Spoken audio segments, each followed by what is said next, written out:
Hello everyone! Welcome back to my channel. Namiss ko yun.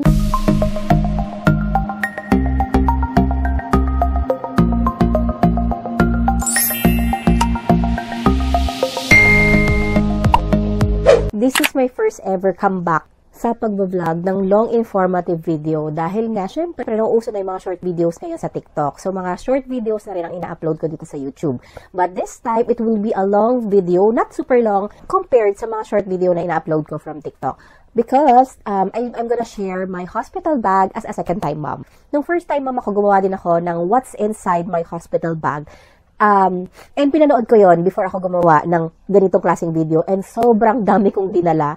And now I realize na hindi naman pala lahat gagamitin dahil like for me, nung time na yon is normal delivery lang ako.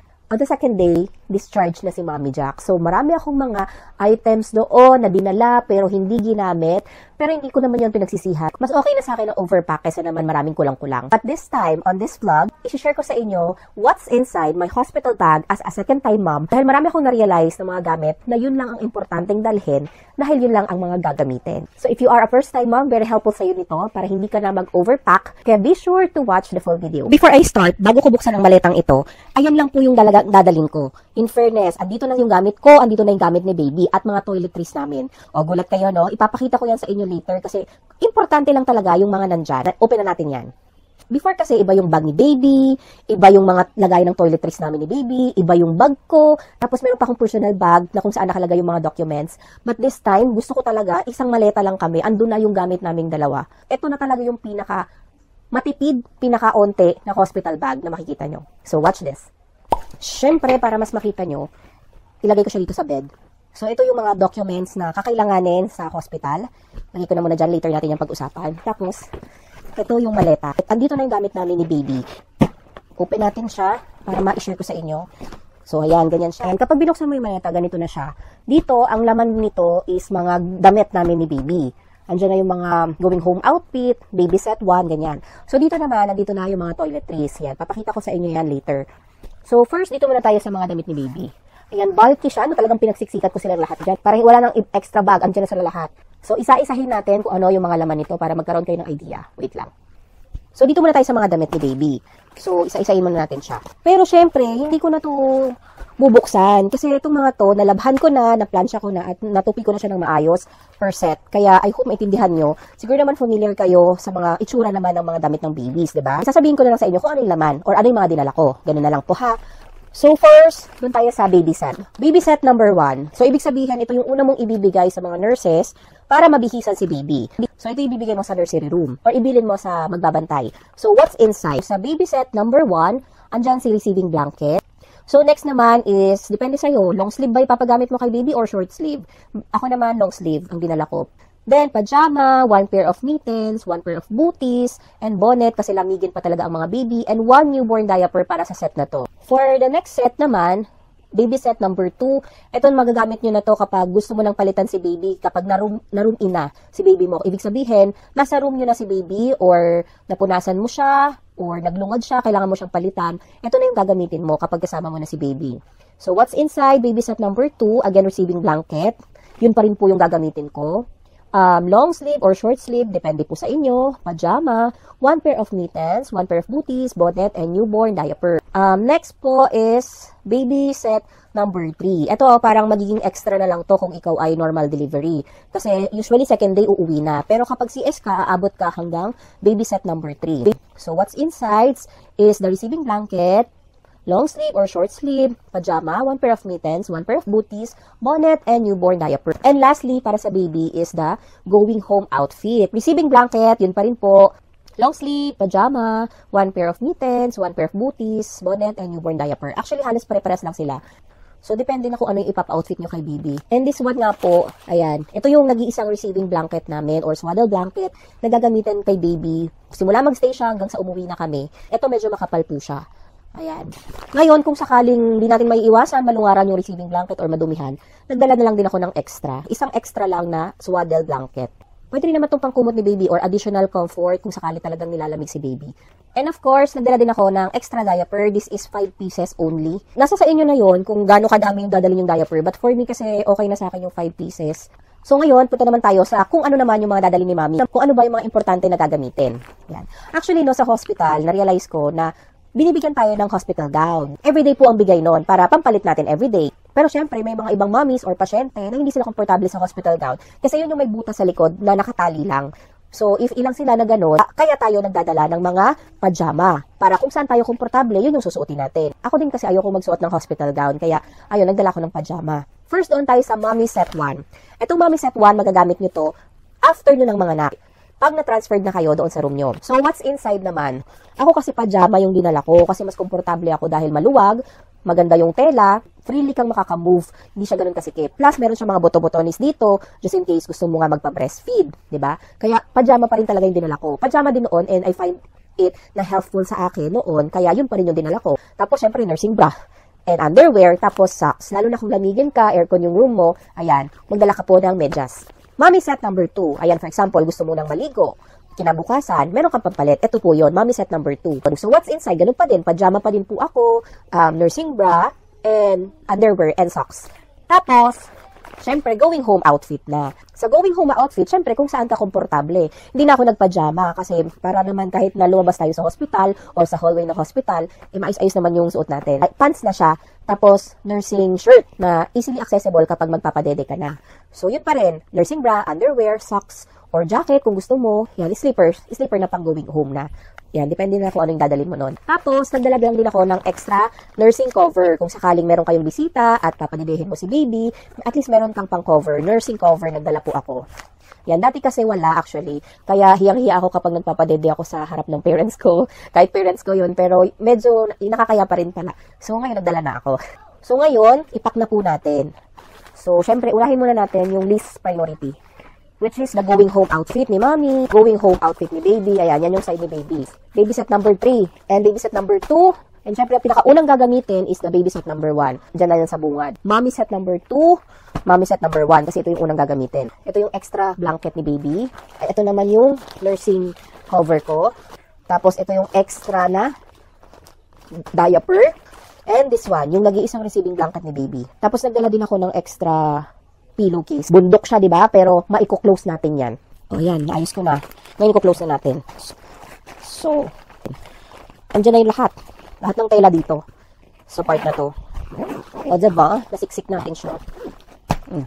Next naman, dito na tayo sa other side ng luggage ko, which is, andito yung mga toiletries ko. Andito na yung toiletries ni Mommy, ni Baby, mga baby essentials. Mga Mommy essential ni Mommy, andito na rin. So, I will show you everything.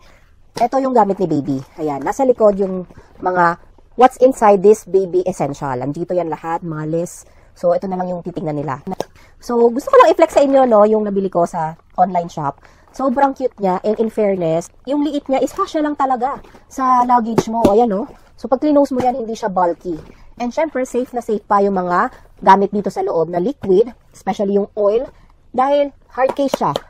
O, diba? Tapos, yung laki niya is enough lang para mailagay mo yung mga essentials. So, yan, ganyan siya. So, pag binuksan mo, andito yung mga kakailanganin talaga ni Baby. So, syempre, nagdala tayo ng infrared forehead thermometer from Baby B. Ito, inayos ko na rin yung battery. Bago na siya para wala na akong magiging problema. Madali lang to. Ito lang yung on niya. Yan, on niya yan. Tatapat na lang siya sa skin. Ito lang din yung pe-press mo. Tapos, ayan, oh. 35.2. Malamig po kasi dito. Hindi ko ito inaalis sa box kasi iniingatan ko siya talaga. Dahil nga, gamit na gamit namin ito. Nagdala ko ng, syempre, alcohol. Kailangan po natin yan. Panglinis ng puso ni Baby or para masanitize yung hands nyo bago nyo hawakan si Baby. Ayan, kailangan po natin ng alcohol. So, nasal aspirator, nagamit po namin ito noon dahil may mga secretion pa kasi si Baby sa ilong noon eh. Then, kapag may halak, ayan, baka may naiwang secretion sa ilong, tinatry kong sipsipin. Nagamit namin to, hospital pa lang. Tapos, syempre, baby oil.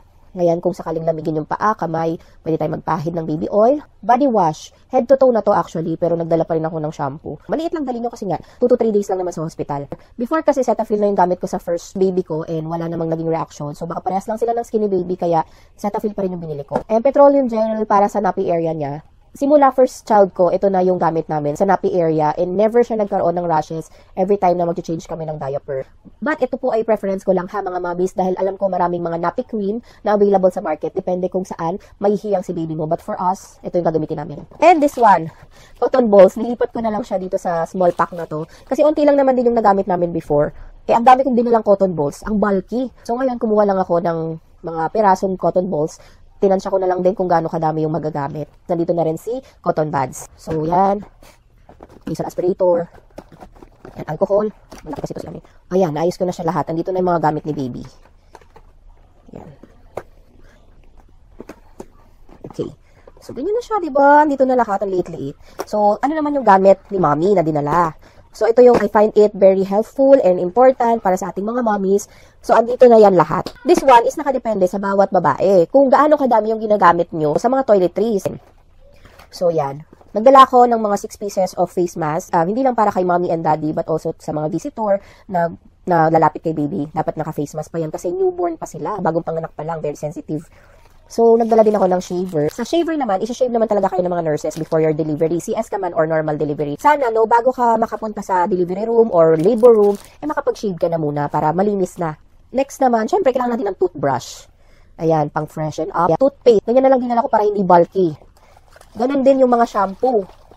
Ayan. Shampoo and conditioner. Sachet lang yung dinala ko para hindi bulky. Tapos, pwede mo nang i-discard. Itapon mo na siya after. Nagdala din ako ng clamp and ponytail. Andyan na. In-insert ko na dyan para hindi tayo masyadong maraming dala. Yan, syempre, wet wipes para kay mommy. Sabon, maliit lang din to. Baby soap na talagang ginagamit ko simula nung nabuntis ako hanggang mga anak ako. Kasi syempre, mild lang siya. Para na rin sa safety ni baby. Tawas or deodorant, bahala po kayo kung anong ginagamit nyo. Ayan, kung ayaw mag-toothbrush, at least magmumug ka naman. Dala rin po tayo ng mouthwash. Yan, syempre, ang pinaka-importante na ko, huwag itong kakalimutan, ha? This one, the Betadine Feminine Wash. Ito, ang bilis po talaga nito makapagpa-heal ng wound sa perineum. Especially kung meron po tayong tahe or episiotomy. Madali po nitong napapahilom yung sugat. Kaya this one is very important. On the first day pa lang magamit mo na siya. So yan, importante po yan. So mouthwash, yan soap, tawas, shampoo, conditioner, pasok natin lahat yan. Shaver, toothbrush, clamp, wet wipes, and face mask. So andyan din siya lahat. So ito yung kay mommy, ito yung kay baby. Diba, kasyang-kasya. So ito pa. Ano pa yung mga nandito? Yan, nagdala din ako ng slippers. Meron silang available na slipper, di ba? Na sobrang nipis. Yung talagang ano mo na, kapa mo na yung floor. Gusto ko comfy, kaya nagdala po ako ng slipper. This one is maternity belt or postpartum belt pala, postpartum belt. So, ito yung susuot mo after mo mga anak. To support your belly and promote healing din. Ito yung luma na to. Ito yung ginamit ko sa first child ko noon. So, okay pa naman siya. Pag-check ko, wala pa namang sira. So, ito pa rin gagamitin ko. So, this one, tissue ko lang. Ako talaga yung babaeng mahilig sa tissue eh. Tapos, ito naman is wet wipes ni baby. And adult diaper, 2 piraso lang. Be sure na malaki yung size na dadalhin nyo. Okay na yung malaki, wag lang masikip. Kasi may hirapan kayong gumalaw kapag masikip. I think medium lang ako pero large yung binili ko. And syempre, mga maternity pads. Ayan. Ito, sobrang nagamit ko to. Pag malakas kasi ang bleeding mo, adult diaper ang gagamitin mo. Pero kung katamtaman na lang or sapat na, pwede na tong maternity pad. Ganito po itsura niya. Maraming mga different brand nito. Depende na sa inyo. So, this one parang cotton kasi siya kaya nagustuhan ko.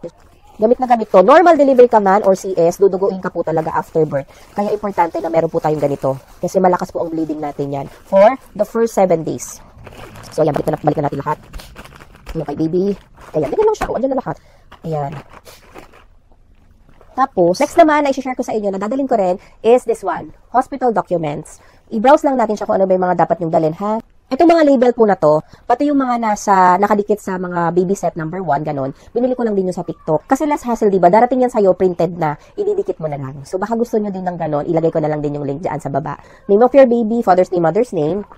Ayan, mga baby's information. Yan, nung first baby ko, meron din ako talagang ganito, finil-upan ko na.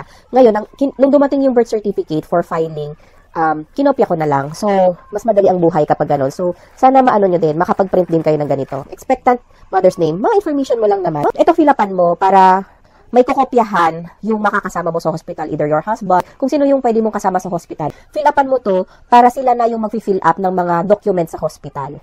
Kokopyahin na lang nila dito. So, importante din yan para madali buhay ng makakasama nyo. Yan, father's information sa asawa mo. Kasi itong mga to, ito din yung mga mostly finifill upan natin sa hospital. Next, admission order, ibibigay ito ng doktor nyo before ka ma-admit. Ito yung ipapakita mo sa ER or sa hospital na pupuntahan mo or even sa lying in. Andito na kasi yung parang birth plan na gagawin sa inyo. Sino yung doktor mo? OB mo, pedya mo, or anesthesiologist mo? Ano ba ang gagawin sa CS ba or normal delivery? Dito po yung makikita sa admission order. Ultrasound, ayan. Siyempre, ilagay nyo po yung pinaka-latest na ultrasound para mabilis makita. Kasi yun naman yung hahanapin dun eh. Yung pinaka-latest na ultrasound na ginawa sa'yo. Yan, lab result. Sama nyo din para meron silang reference. Tapos, prescription, hindi naman masyado importante, pero lagay nyo na lang din. Marriage certificate, ito po, kailangan syempre meron po tayong Xerox copy. PhilHealth information, alam niyo tumawag ako sa PhilHealth, ang kailangan lang nila is, syempre depende pa rin sa hospital policy, but ang inaano nila sa mga hospital is MDR lang. Kaya nagprint ako sa PhilHealth portal nila ng MDRs. So, this is my updated member data record. Receipt, ayan, para lang meron kang basis kung magkano binayaran mo sa hospital. Ayan, mag-Xerox na rin po kayo ng mga valid ID nyo para hindi na kayo makahanap pa ng Xerox machine. Birth certificate ni mother, birth certificate ni father. Kailangan po kasi requirement po yan doon sa birth certificate ni baby. And others, kung ano yung pwede mo mailagay. So, yun lang, yung mga nasa hospital documents ko. Just to give you idea kung ano ba yung mga dapat yung dalhin sa hospital. So, para mga mamis, hindi na rin mahirapan yung buhay nyo kagaya ko, no? Bumili na lang kayo ng ganitong form. Tapos, 200 plus lang naman siya. Complete set na siya. Lahat ng mga naka-attach dito. Tapos, itong mga to, sticker na yan. Ayan, yung mga sticker na yan. Kasama yan. At saka yung mga nakalagay doon sa pack, doon sa mga baby set 1, mommy set 1, going home outfit. Lahat yung naka-sticker, ididikit mo na lang. Less hassle talaga. Very helpful nun. Ganun na lang din gawin yung mga mami. Siyempre, kailangan nakalagay siya sa folder para sama-sama na sila lahat dito. So, meron pa akong gustong i-share sa inyo na extra bit-bitin siya, pero nasa sa inyo lang yun kung gusto nyo maging komportable. Teka lang ha. Ito kasi, andito yung dalawang unan. Tapos, ayan, nursing pillow ni baby. Ayun, nursing pillow ni baby. Tapos, isang kumot at isang tuwalya. Nandito naman yan. So, ito, i-vacuum seal ko na lang para medyo numipis-nipis kasi ang kapal niya, oh, para hindi siya bulky tignan. Andito siya lahat. So, ito, nakalagay lang to sa sasakyan. Kapag kailangan na namin, saka lang namin ilalabas. Pero ang pinakadala-dala talaga namin is itong maleta nga. Wala lang, gusto ko lang i-share. Kayo, nasa sa inyo yun, kung gusto nyo maging komportable kayo, komportable sa unan, komportable sa kumot, syempre kailangan nyo magdala ng towel. Suggestion lang naman to mga mommies, depende pa rin sa inyo. Almost ready na talaga lahat itong hospital bag ko. By the way, I'm 34 weeks pa lang, pero kompleto na tayo. Kasi nga, ang second pregnancy or kapag grabida 2 ka na, pangalawang pagbubuntis mo na, mas mabilis kang manganak. And the rest na mga dadalhin nyo is your personal bag. Ang personal bag nyo, syempre, andun si cellphone, si charger, power bank, and syempre, money, or your wallet, your cards, andoon na yan sa personal bag mo. So that's it mga mommies. Thank you everyone for watching this video. I hope you learned something, lalo na sa mga first time mom. I hope this video serves as guide sa mga mommies na nag-i-start ng mag-nesting and mag-pack ng kanilang hospital bag sa ngayon para hindi kayo mag-overpack. Iba pa rin naman syempre kapag kompleto at sobra-sobrang dala as compared naman sa kulang-kulang kasi mas problema po iyon. Sa mga ka-same due date ko, Team June or Team July, good luck po sa atin. Have a safe pregnancy and safe delivery and a healthy baby. Thank you everyone for watching. Bye!